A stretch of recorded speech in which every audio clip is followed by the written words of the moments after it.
আসসালামু আলাইকুম রহমতুল্লাহ বারকাতু। আমি জাতীয়তাবাদী বিএনপি সৈয়দপুর 10 নম্বর ওয়ার্ড থেকে সকল বিএনপিকে সৈয়দপুর বিএনপিদেরকে উদ্দেশ্য করে বলতে চাই যে আমি মোহাম্মদ শহীদুল ইসলাম এবং 10 নম্বর ওয়ার্ড থেকে আমি বলতেছি মরহুম আমজাদ হোসেন সরকারের এলাকা। তো যারা দীর্ঘদিন ধরে বিএনপি করতেছেন তারা অবশ্যই জানেন যে আমরা দীর্ঘদিন ধরে কত লাঞ্ছিত এবং লাঞ্ছিতের মধ্যে জ্বালাপোড়ার মধ্যে ছিলাম। আমরা মৌলিক যে অধিকার সেটা পাইনি দীর্ঘদিন ধরে, এবং গণতন্ত্র যে আমাদের স্বাধীনতা এবং কথা বলার অধিকার সেটাও ছিল না। তো যারা দীর্ঘদিন ধরে বিএনপি করতেছেন আমার পুরো সৈয়দপুরবাসীকে বলতে চাই যে আপনারা সকলে জানেন যে বিএনপির যে অবস্থা ছিল নাজেহাল, পুরো ওয়ার্ল্ড বিশ্বের মধ্যে বিএনপির যেখানে আছে সবারই অবস্থা নাজেহাল ছিল, কেউ গলায় বাজায় কথা বলতে পারেনি। তো তদ্রূপ একটা জিনিস সকল বিএনপিকে আমি উদ্দেশ্য করে বলতে চাই যে তদ্রূপ আমি একটা কথা বলতে চাই, কখনো আওয়ামী লীগের সঙ্গে আপনারা গলায় গলায় মিল করে চলবেন না। কারণ আমাদের ভারপ্রাপ্ত মহাসচিব মির্জা ফখরুল সে কথা বলে দিয়েছে যে আওয়ামী লীগ দেশনেত্রী বেগম শেখ হাসিনা পালায় গেছে, এখন সকলে বলবে আমি বিএনপি। তো এই দিক দিয়ে সচেতন থাকবেন।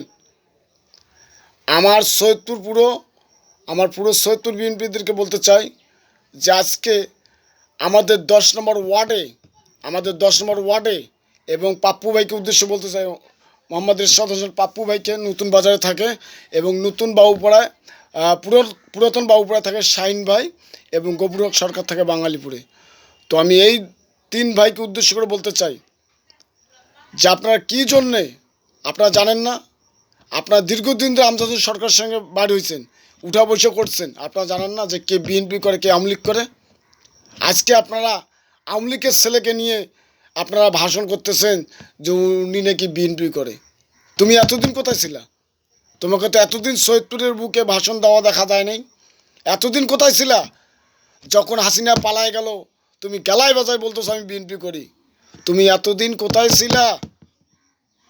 আমরা যখন আখতার হোসেন বাদলের পৌর মার্কেটটা যখন মারামারি গণ্ডগোল ছিল তখন লাঠি আর শিল, তখন লাঠি শিলে শিল, ওই পৌর মার্কেটটা নিয়ে যখন গণ্ডগোল ছিল তখন আওয়ামী লীগ আপনার মাথায় আরও একটার জায়গায় 4টে বাড়ি দিছে, আমাদের বিএনপিদের মাথায় এবং গদ্দানে এবং পিঠে একটার জায়গায় 6টা করে বাড়ি মারছে। আর অনেক ভাই শিলের বাড়ি খেয়েছে, শিল দিয়ে মাথা ফাটাই ফেলছে আমাদের বিএনপির লোকের। এই আওয়ামী লীগ আমাদের মাথা ফাটাই ফেলছিল।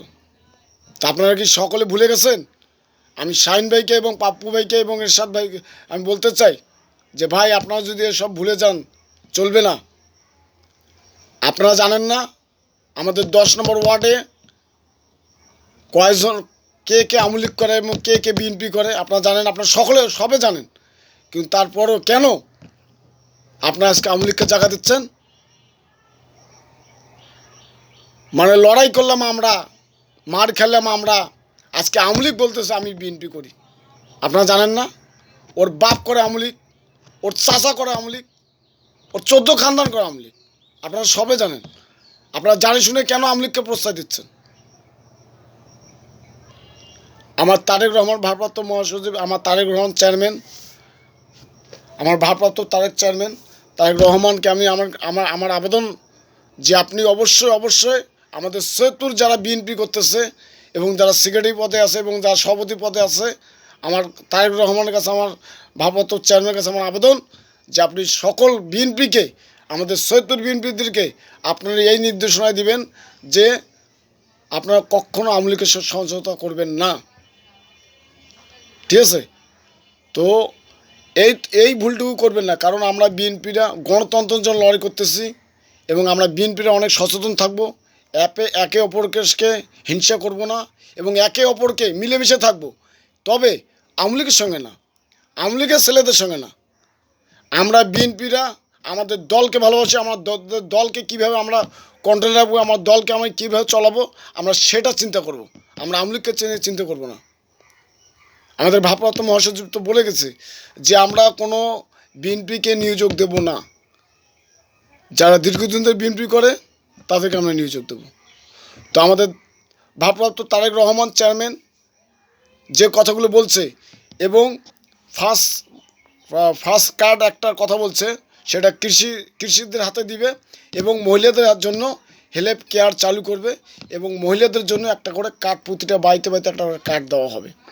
আমাদের ভারপ্রাপ্ত চেয়ারম্যান তারেক রহমান যে কথাগুলো বলছে এবং স্বাস্থ্য খাত এবং ব্যবসা উন্নয়ন এবং কলকারখানা দিয়ে যে কথাগুলো বলছে, ইনশাল্লাহ আমি আশাবাদী যে আগামীতে যদি বিএনপি ক্ষমতায় আসে, আমি আশাবাদী যে অবশ্যই তারেক রহমান যে কথাগুলো বলছে এই অবশ্যই আশা আমাদের পূরণ করবে।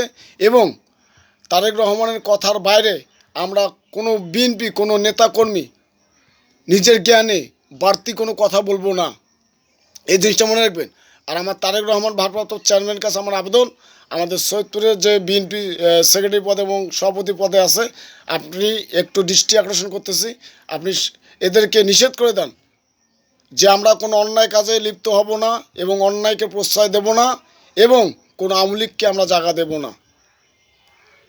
তো আমি আশাবাদী, সকল বিএনপিকে উদ্দেশ্য বলতে চাই যে কোনো রকমের যদি কোনো বিশৃঙ্খলা ঘটনা ঘটে যায়, তো আমি আপনাদেরকে উদ্দেশ্য বলতেছি এবং পাপ্পু ভাই এবং শাহিন ভাই এবং গভীর সরকারকে বলতেছি, যদি কোনো রকমের কিছু হয় সব দায়ভার আপনাকে নিতে হবে। কারণ আমি বারবার বলতেছি, আপনি কোনোক্ষণ আওয়ামী লীগের সঙ্গে আপোষ করবেন না। কিসের আপনারা আওয়ামী লীগের ছেলেকে নিয়ে বার হয়ে আপনারা আজকে মিটিং মিছিল করতেছেন, ও মাইক ফির নিয়ে গালা জোর করে বলতেছে আমি বিএনপি করি।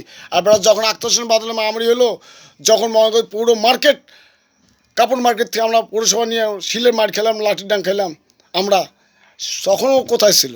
আজকে বলছে আমি বিএনপি করি। আর বেটা তো 14 খানদান তো আওয়ামী লীগ করে। আপনারা দীর্ঘদিন ধরে আমজাদ সরকারের সঙ্গে বাড়ি হয়েছেন, আপনারা জানেন না কে আওয়ামী লীগ করে কে বিএনপি করে। তো আমি তারেক রহমানের কাছে, আমাদের ভারপ্রাপ্ত চেয়ারম্যানের কাছে আমার আবেদন যে আপনি সৈয়দপুরবাসীদেরকে এবং সৈয়দপুর বিএনপিদেরকে আপনি সচেতন করে দেন। তো এই আশা ব্যক্ত করে আমার লাভটা শেষ করলাম। সবাইকে আসসালামু আলাইকুম এবং আল্লাহ হাফেজ। আমরা জাতীয়তাবাদী দল, আমাদের ভারপ্রাপ্ত চেয়ারম্যান তারেক রহমান যে কথাগুলো বলছে, আমরা ওই কথা অনুযায়ী আমরা চলবো। আমাদের মুখ থেকে এবং আমাদের আন্তরিকতা থেকে আমরা কোনো বাড়তি একটা কথা বলবো না। আমরা নিজেদের সচেতন থাকবো, অন্যকেও সচেতন করব। কারো যদি উপকারে না আসি, কোনোদিন ক্ষতি করব না, এই দিকটা লক্ষ্য রাখবেন। আমরা জাতীয়তাবাদী, আমরা গণতন্ত্র নিয়ে লড়াই করতেছি, এই জিনিসটা সবসময় রাখবেন। আমরা গণতন্ত্রকে বিশ্বাস করি এবং গণতন্ত্র দিয়ে আমরা লড়াই করতেছি। তো আমি আশাবাদী আগামী নির্বাচনে যদি আমার তারেক রহমান বিএনপি যদি ক্ষমতায় আসে, তো ইনশাল্লাহ আমাদের তারেক রহমান ভারপ্রাপ্ত মহাসচিব আমাদের তারেক রহমান চেয়ারম্যান যেগুলো কথা বলছে, আমি ইনশাল্লাহ আশাবাদী যে উনি অবশ্যই আমার কথাগুলো রাখবে এবং অবশ্যই উনি যে কথাগুলো দিচ্ছে অবশ্যই জনগণের কাছে আখ্যায়িত, অবশ্যই উনি জনগণের কথাগুলো পূরণ করবে। এই আশা ব্যক্ত করে আমার লাভটা শেষ করলাম। সবাইকে আসসালামু আলাইকুম, আল্লাহ হাফেজ।